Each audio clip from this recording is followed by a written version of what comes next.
The Voice in My Head by Larry Landgraf.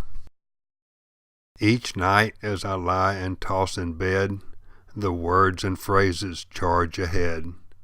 It happens almost every night with me, usually around the hours of 2 or 3. There's a small crevasse between my ears, where you'll find a small desk and chairs. An alien shows up with his pen in hand. Why? Well, I guess because he can.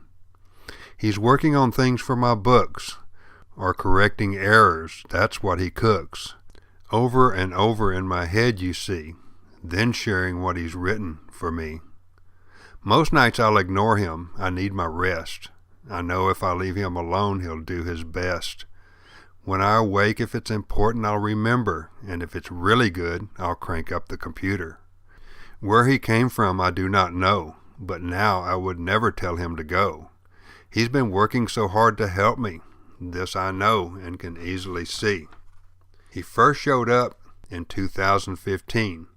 Having him in my head, I wasn't too keen, but he showed me he was indeed a friend, helping me write my first novel way back then.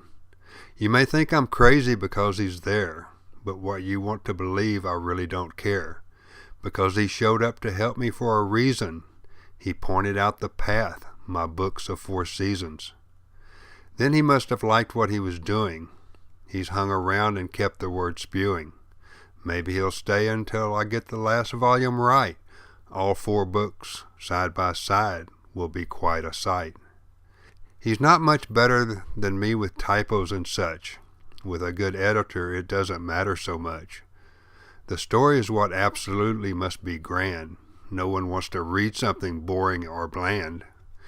Whomever this little guy is must also have his faults, as there are nights when he takes me on walks. Through times I remember having long passed, looking for a story, or through me just having a blast. I don't know his name and haven't seen his face. I just know he's there, us both sharing the space. I never hear from him during the day. I just remember what that night he had to say. Some nights I'll get up and we'll work together. I don't know why, but at times this seems better. But he's quite shy and I seldom hear a peep. It's almost like now he's fallen asleep. But I know he's there as the stories keep coming.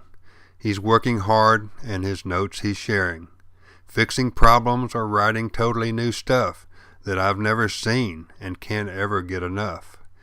He's been with me now for over 3 years, the stuff we've written to share without fear. As we know it's all good and others will like the stuff we've churned out both day and night.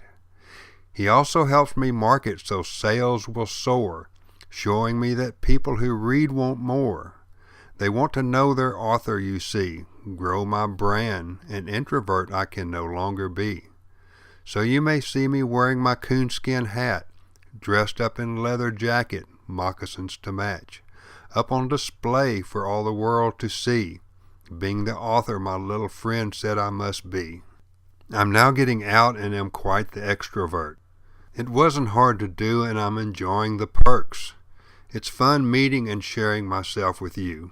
Learn about me and my books through and through. I've made it easy for you to know me better. The best place to start is through Twitter. I've done this to benefit both you and me. Search for my handle at Riverman and you'll see. So the next time you pick up one of my books, know that the story is as good as the cover looks, written from the heart and compiled by the brain of not only me, but the little guy who one day came.